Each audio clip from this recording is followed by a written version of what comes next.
Wonderful day today, huh? Sunny outside. Great day. Okay, thanks for the invitation for TEDx. 3 years ago, I have a colleague. I really like him. His name is Arne Dietrich, and he's working at the American University of Beirut. And he was busy with a very complex neurocognitive theory called transient hypofrontality. Forget it. But the theory is really good. He wrote like lots of articles. Nobody understood it. And then he had this chance, 18 minutes, explain it in TEDx. Look at this video. You got it in exactly 18 minutes. So great format. Today I'm talking about sports psychology. That's right. I'm a sports psychologist, professor, research and teaching.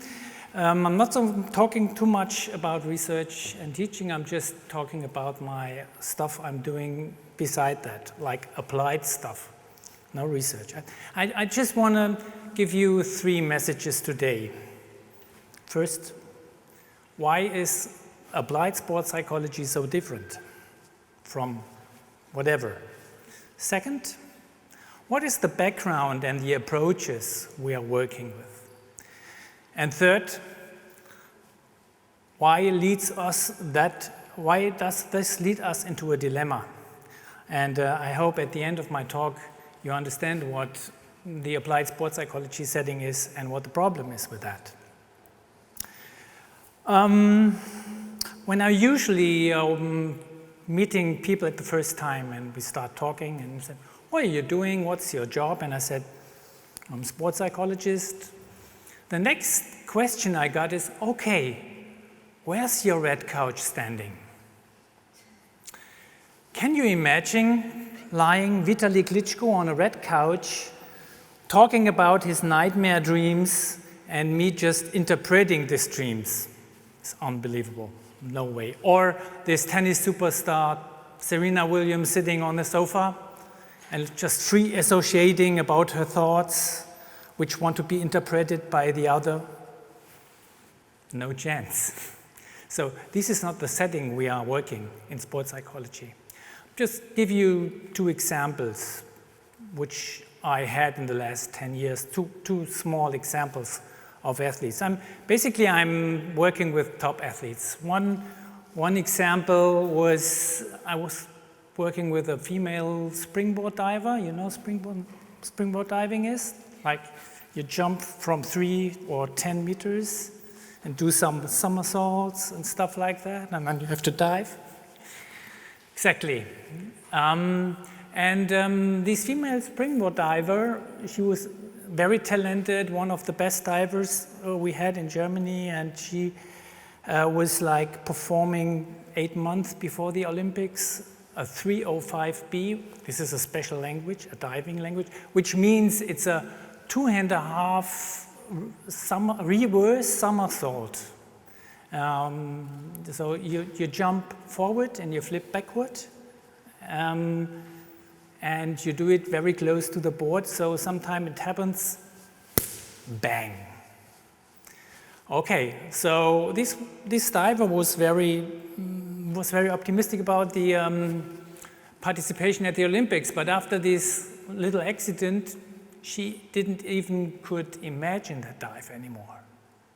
So this was a cruel setting because this dive was so important because it was a very complicated dive, gives a lot of points, and this is the only way to gain much points to maybe win a medal. So we worked like 6-7 months, but I come back to this issue later. Another example.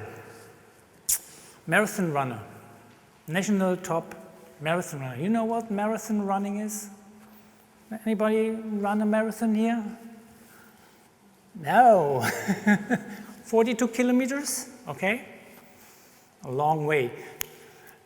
But these guys are running this 42 kilometers in 2 hours, 10 to 14 minutes. That means like 3 minutes per kilometer, 42 times repeatedly. So this is marathon running in a top elite level. So This athlete was really good. He was very ambitious. He was passionate about running, and he could go this speed for a long time. In training, he could always show that he can run in that area, 2:14 something.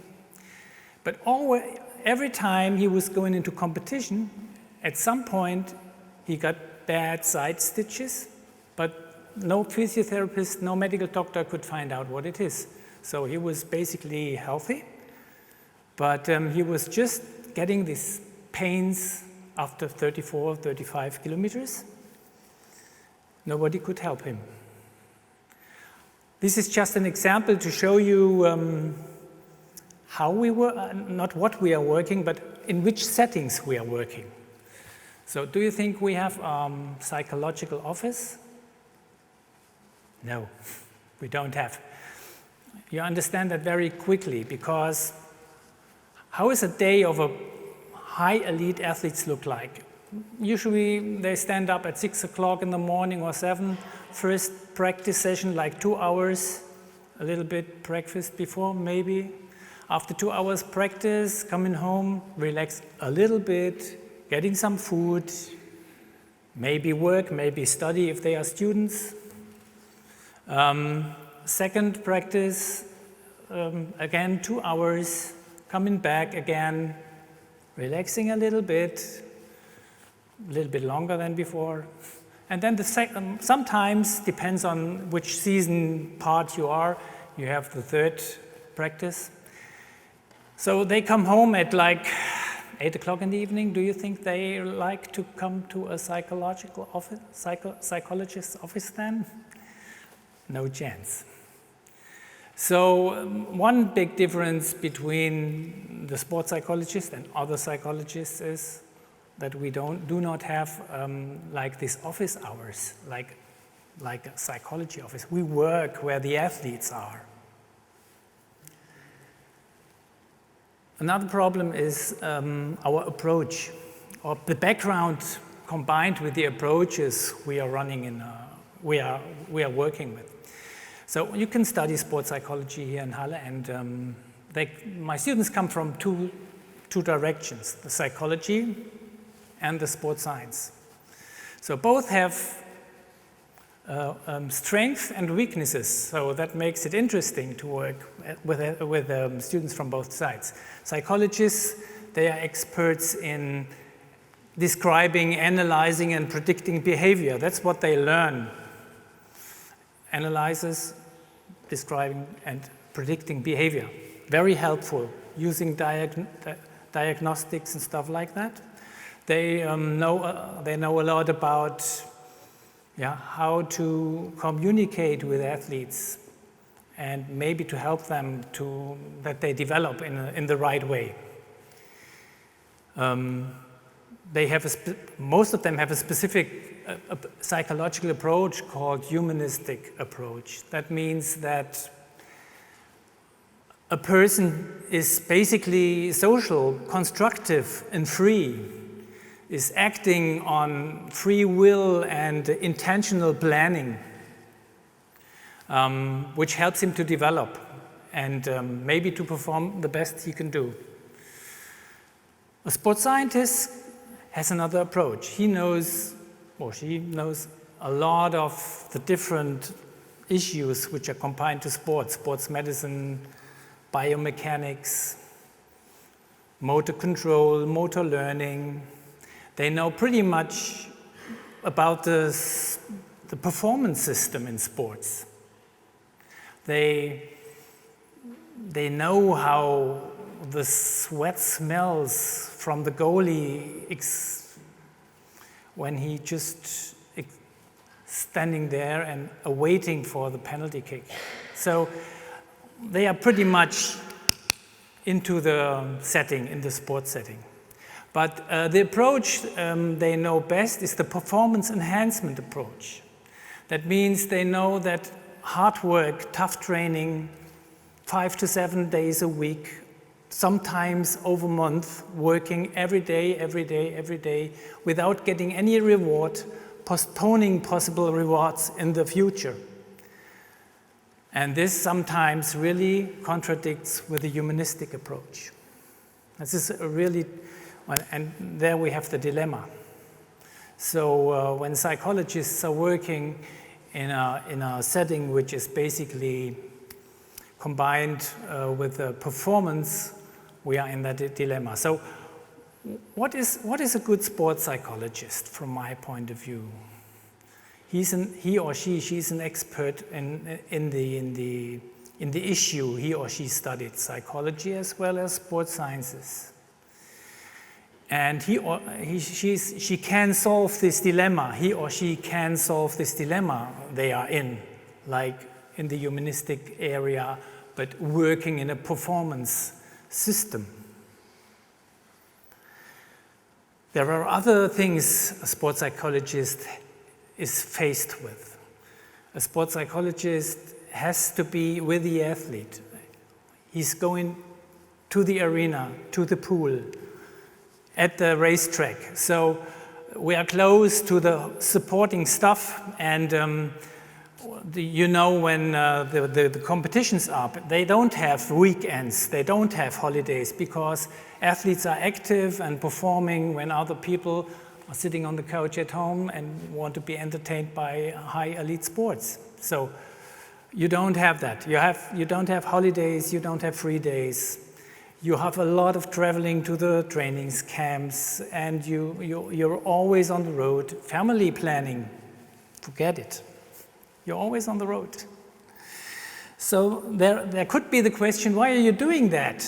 Why are you doing especially that? And now I come back to my two cases. I was active with the diver. The diver got it through the Olympic final and won a bronze medal. In diving, you just can't win bronze medals because the other medals go to the Chinese. They always win gold and silver in diving. And the marathon runner, he was just reaching his 2:14 goal, which enables him to get back in the national team and compete at the European Championship. So sometimes you witness these specific moments, not very often, but sometimes you really witness these specific moments because you worked so long with the athlete, very tough, and you literally feel what's going on when you just observe this competition between the athlete and the task. Everything runs smoothly and perfect, a perfect moment. And you know exactly what will happen in a few seconds. This is an absolutely high. This is an unbeatable kick, an unbeatable truck. And believe me, I'm happy that I'm a junkie for the rest of my life. Thank you.